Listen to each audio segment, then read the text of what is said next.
Hello दोस्तों, स्वागत है आपका आपके ही अपने यूट्यूब चैनल पर। दोस्तों, हम देख रहे हैं इकाई 3 एनटीए नेट की इकाई 3 के अंतर्गत साहित्य शास्त्र के क्रमबद्ध तरीके से हम टॉपिक लेकर चल रहे हैं। तो प्रीवियस वीडियो में मैंने इकाई 3 से संबंधित महत्वपूर्ण जानकारी दी है, तो आप प्रीवियस वीडियो देख लीजिए। आज हम देख लेते हैं रस के अवयव। यहाँ पर हम रस की विस्तृत जानकारी देखेंगे। मेरा उद्देश्य है कि एक हफ्ते के अंदर लगभग आपको इकाई 3 को कंप्लीट करवा दूं। तो इससे क्या हुआ कि क्रमबद्ध तरीके से अपना जो है एनटीए नेट का सिलेबस के अकॉर्डिंग जो है तैयारी होती चली जाएगी। रस के अवयव के अंतर्गत हम देख लेते हैं। रस के 3 अंग होते हैं। कौन कौन से होते हैं? यहाँ पर 3 अंग दिए हैं: भाव, विभाव और अनुभाव। इसके सबसे पहले हम देख लेते हैं नंबर 1 भाव। तो भाव के कितने प्रकार हैं?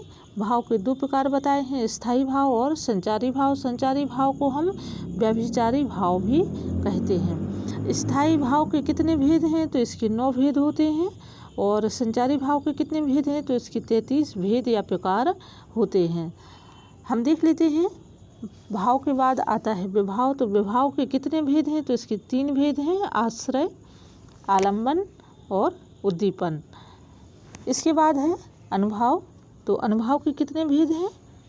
अनुभाव 2 प्रकार के होते हैं। एक सात्विक अनुभाव होते हैं जिसके 8 प्रकार होते हैं। दूसरे नंबर पर है हाव। अब इसके बाद हम देखते हैं रस का विस्तृत अध्ययन। दोस्तों, ये वीडियो जो है आपको बहुत ही महत्वपूर्ण इम्पोर्टेंट होने वाला है परीक्षा की दृष्टि से। तो पूरा वीडियो देखिए, क्योंकि कई ऐसी जानकारी, छुपी हुई जानकारी मिलती हैं जिनका अध्ययन नहीं करते हैं। और एमसीक्यू में हमें उतनी विस्तृत जानकारी नहीं मिल पाती है जितनी कि हम विस्तार में अधिक से अधिक जो है ज्ञान विषय से संबंधित ग्रहण कर लेते हैं। रस का विवेचन सर्वप्रथम भरत मुनि ने अपने नाट्यशास्त्र में किया। नाट्यशास्त्र का रचना काल ईसा की प्रथम शताब्दी माना जाता है। नाट्यशास्त्र के 6ठे अध्याय में भरत मुनि ने रस निष्पत्ति के विषय में यह सूत्र प्रस्तुत किया था: विभाव, अनुभाव और व्यभिचारी भाव के संयोग से रस की निष्पत्ति होती है। ये देखिए, ये पूरा पॉइंट, ये टॉपिक ही मोस्ट इम्पोर्टेंट होने वाला है आपको परीक्षा की दृष्टि से। इसके बाद भरत मुनि के अनुसार स्थायी भाव ही रसत्व को प्राप्त होता है। क्या होता है? भरत मुनि ने कहा है कि स्थायी भाव ही रसत्व को प्राप्त होता है। इस प्रकार से 4 अवयव माने जाते हैं: स्थायी भाव, विभाव, अनुभाव और व्यभिचारी भाव। अब हम देख लेते हैं क्रमबद्ध तरीके से इनका विस्तार। तो नंबर 1 पर है स्थायी भाव। और स्थायी भाव में क्या बताया है? जो भाव सहृदय से हृदय में सदा विद्यमान रहते हैं और अनुकूल अवसर पाकर अभिव्यक्त होते हैं तथा रस रूप में परिणत हो जाते हैं, उन्हें स्थायी भाव कहते हैं।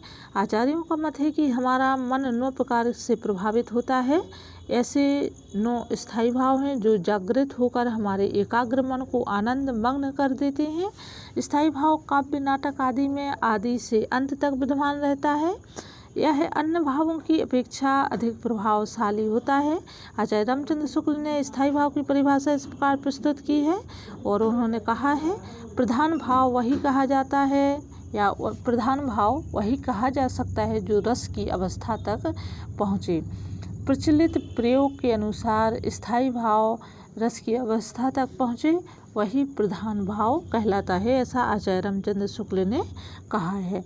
स्पष्ट है कि अनुभाव, व्यभिचारी भाव आदि रस दशा तक नहीं पहुँच पाते। वे किसी भाव को पुष्ट करते हैं और वही भावपूर्ण रस दशा को प्राप्त करता है। प्रत्येक स्थायी भाव के आधार पर एक एक रस की कल्पना की गई है। इन स्थायी भावों और उनके आधार पर कल्पित रसों के नाम इस प्रकार से हैं। तो यहाँ पर ये रस बताए गए हैं। कौन कौन से हैं? स्थायी भाव और रस। रति स्थायी भाव यहाँ पर दिए हैं: रति, हास, उत्साह, अमर्ष जिसको क्रोध भी कहते हैं, विस्मय, भय, शोक, जुगुप्सा, निर्वेद। देखिए, मूल जो सर्वमान्य स्थायी भाव 9 हैं। मूल रसों की संख्या 8 थी जो भरत मुनि ने बताई थी। अब वर्तमान में 9 रस ही प्रचलित हैं और सर्वमान्य हैं, ये आपको याद रखना है। अब इनके स्थायी भाव के रस दिए हैं: श्रृंगार, हास, वीर, रौद्र, अद्भुत, भयानक, करुण, भीभत्स, शांत। ये जो है ये रस है और इनके स्थायी भाव यहाँ पर दिए हैं। हम देख लेते हैं, कुछ विद्वानों ने वात्सल्य नामक 10वें रस की कल्पना की है, किंतु वात्सल्य के मूल में संतान के प्रति स्नेह भाव होता है, जो श्रृंगार के अंतर्गत माना जाता है। इसी प्रकार भक्ति रस में भी पूज्य, बुद्धि युक्त, रति भाव की विद्वानता होती है।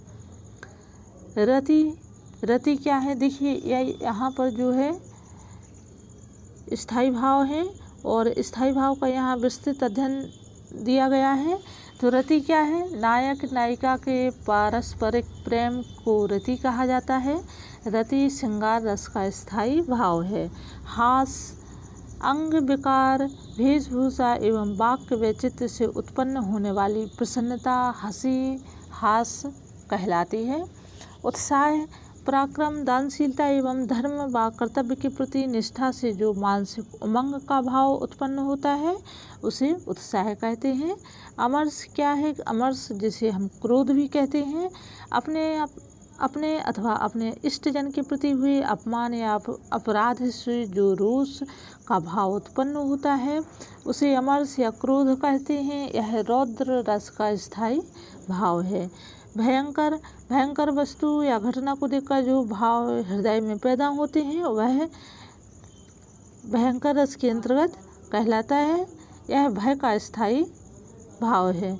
विस्मय या आश्चर्य, इसमें विचित्र वस्तु, अद्भुत दृश्य व व्यक्ति को देखकर हृदय में जागृत होने वाला भाव विस्मय स्थायी भाव होता है। शोक, इष्ट के विनाश या अनिष्ट प्राप्ति से उत्पन्न होने वाला दुख करुण रस का स्थायी भाव है।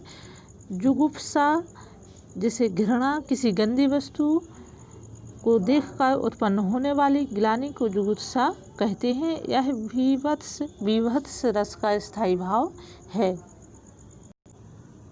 दोस्तों इसके बाद निर्वेद, जिसे वैराग्य और विभाव, निर्वेद का जो है हम अगले वीडियो में अध्ययन करेंगे।